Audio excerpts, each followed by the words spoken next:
Google was really burned in their view by Twitter. And it's not clear who burnt who or whatever happened in the end of it, but Google wired the entire real-time search service to Twitter's data in an unprecedented way to rely on a third party.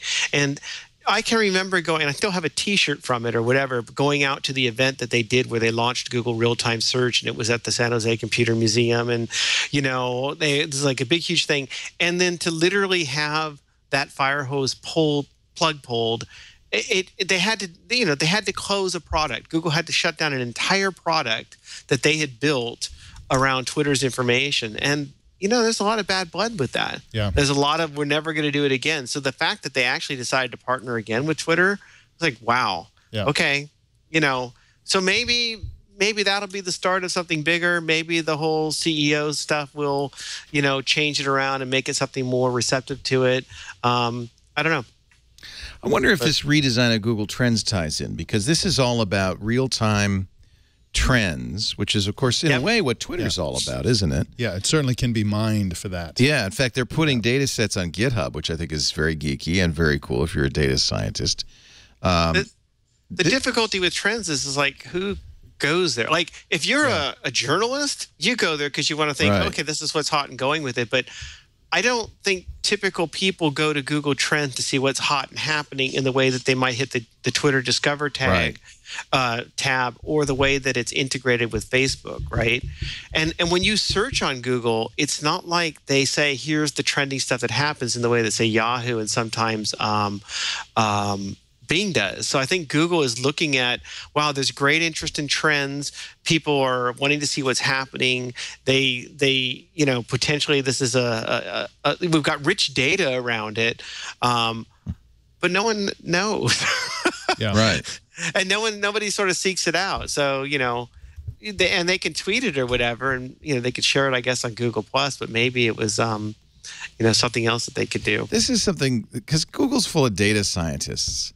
So this is something that they like. But do a search, like go on topics and search for Nest, right? Yeah. Okay. And then hit search, and then now you can go over after it searches, hit the drop down from 2004 to present. It's your second drop down. Switch it over to past 4 hours. Mm-hmm. This is the new part, right? You could never do this before. Look at an hourly basis. Sorry, I wave my hands in there. Sorry. He wants so badly to touch it. Now go back a bit more. Go back. This is cool. Go back up and switch it back to the past day. All right. Okay. So now you'll see this spike. Yeah, the spike to come up, in interest from there. starting around if you take 10 like Trump, you can see sort of the same sort of thing. You see this big, huge spike that comes up with it from there, and then it drops down. That's a good one. I like that, Donald. So this is the thing. In some ways, people really value about Twitter, right? But to do this, you Donald have Trump's to hair. go. You see, to find this, you're having to go do that, right? And yes, you could go search for, or Trends will surface some stuff up there if you remember that you should go to Google Trends as part of your daily cruise or whatever. But what people do the most at Google every day is use Google. Boy, look, And, April 2011, something happened with Donald Something Trump's happened hair. with the hair. And then December 2011, November 2012, January 2015, and of course, May 2015. He had a good run there for a while. Yeah, and then nothing. Nothing in June. And then, of course, regional interest is mostly U.S. and Alaska. That's Donald Trump's hair. Do you see the fun 2011, now we know Donald Trump's hair care secrets. Yes. That's what it was all about. Yes. In Time magazine, the secret to Donald Trump's hair. Is that? Oh, you found it, the story. Yeah. Wow. There's a bunch of them all about it. Jeez Louise. Amazing, isn't it? I love it that Google shares this kind of stuff, but you're right. I don't know. What do you do with This it? is a classic Google thing, though. They build these awesome things, and then they just fail to communicate. Nobody knows it exists. And they Well, just if you watch this show, you do. Yeah, but it's like, for the general public, I mean, this is, again, to contrast them with Apple. Apple will hold the world's attention and take them through things like if this Apple owned this, the Apple fanboys would be using it 10 times a day. And it's like they have to figure out, they have all these great data scientists, but what they really need is more marketing people or something. I don't know what the Here's solution interest in the Swift programming language. Let me give you an example of this. Go to the Google homepage. Okay. All right. And what do you see on the Google homepage? And not everybody goes to the Google homepage, but it's a good point of the attitudes that they have. They don't show that at all. Homepage, Right. Well, they can have a thing that says trending, you know? Now go to Yahoo's homepage. Okay. Oh, God. I know, but go to Yahoo's homepage and look in the right corner. Yeah. Trending now. Trending now. Now go to Bing's homepage. Yeah. And at Bing's homepage, you see what Google potentially could do and they don't do. Right? These are the trends down here. They've got different trending things. Which would be awesome. And they're putting it there with it from that. And so, you know, if you... Why doesn't Google do that? Because no one's thinking about it. It's different teams. You've got a team that's doing trends. You've got a team that's doing search, and no one's thought that we should put the trending stuff into search. And also, you know, to some degree, the team that does search is going to be very protective. It's like, we don't want things on the search page unless, you know, they make a lot of sense to be there. Right. So just putting trending stuff up there on the search page, they might not think that they need to do it, but potentially you could. You know, why not, if you're searching, not have a little thing saying other things that are trending? Or ideally, if you've done a search for one thing, you might suggest related trending topics that are going on there as well. You could do that sort of thing. Was this going to be the place that they would put that, Google Plus? Because they do have a trending thing here. Yeah, but that's stuff that's trending on Google Plus. Right. Right. But yes, you could put it into Google Plus as well. But I you know, it's tough. It goes back to, I think, one of Google's challenges is just not having a strong sense of what goes on in terms of social. They don't have a strong social product. You know, I think they've got Google Plus and everything, and I know, but it's not the volume and it's not to the degree that people would say turn to Facebook or Twitter. And, you know, for whatever reason, if something trends on Twitter, people talk about it. It's not uncommon for me to see tweets from even just, you know, ordinary users, whatever, was like, wow, this is trending, right? So people are finding that the trending stuff is happening on Twitter. People are finding that trending stuff seems to happen on Facebook, although I don't hear people remark about it so much. And I think Facebook has been kind of belatedly trying to do that. So I get a sense that people have gotten used to kind of turning to Facebook, to Twitter, to understand, oh, wow, what's a hot topic? What are people talking about? Because it's a conversational place. What are people talking about on Twitter? I'll hit trends. I'll see, like, wow, this is really going on. Facebook has tried to catch into that by having their own little trending box, even though I find Facebook to be less conversational. There's more sharing that's going on there. And then Google Plus, you know, it's more...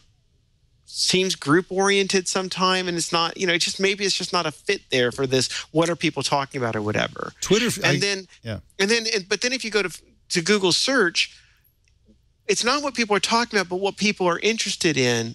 That's a very powerful thing. That's the whole point of why people are searching.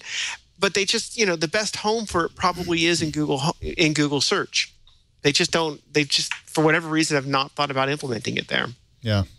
I mean, the thing is that, you know, completely agree with you. I mean, Twitter feels like it's a great finger on the pulse kind of a site. It feels like it's the global conversation happening that you're witnessing. It's not really the case because it's dependent entirely upon who you follow and so on. But it feels like this is what everybody's talking about. And the psychology of it is very different. If you go to Facebook, I don't know if you feel this way, but if you go to Facebook, you feel like you want to go back and see what you missed, even though you missed, you know, 88% of it or whatever that they filtered out of your news feed. But on Twitter, like, you know, you go there and you just tune into what's going on right now. You don't feel any pressure to go back and see what you missed 4 hours ago or whatever. And so that, you know, and I think that's entirely the result of two factors. One is that it's got a 140 character limitation, so people are forced to be concise, and then you have all these short things going by, and that's something that people can handle. And the second thing is third-party integration. So, you know, for example, you know, a lot of people are using these things. I'm using TweetBot, for example, which is a stream that I don't have to touch for it to move. It streams by. And that's really important, I think, and that's something that Google Plus used to have. That's something that Facebook sort of kind of has. But for Twitter and apps like TweetBot, it can just sit there and you can watch the stream go by. And that is a powerful zeitgeist kind of trend watching kind of a feel that I think Google needs to figure out how to implement somewhere.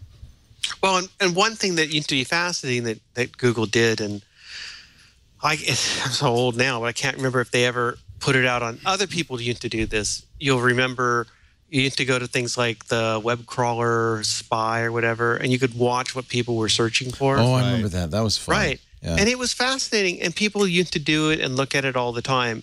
Google used to do that within their offices, and then they kind of got rid of that later on. The difficulty with something like that is, there's a lot of filtering you got to do because you can reveal sensitive stuff. Well, and the #1 search when I saw it last at Google's offices was Yahoo. Yeah. Because people, instead of going to yahoo.com, would just type Yahoo. And it's always like... And they like to filter that stuff up. But can you imagine, can you imagine if BuzzFeed ran Google and you'd have an app that would be showing you in real time what the top searches were happening? You could just go there and you'd be like, oh, this is picking up here, this topic. And, Google Trends almost as an app. And possibly you'd have the ability to share or comment or talk about it. I mean, there's fun stuff you could do with it, which in turn would generate searches, which in turn, is what pays for all the auto-driving cars. So, I think there's stuff that they could do. They just... And to be fair, I think what they're trying to do with today's announcement is part of that, and trying to better realize we've got this great data, and we know people are interested in it, so we're trying to find a better way to present it out there.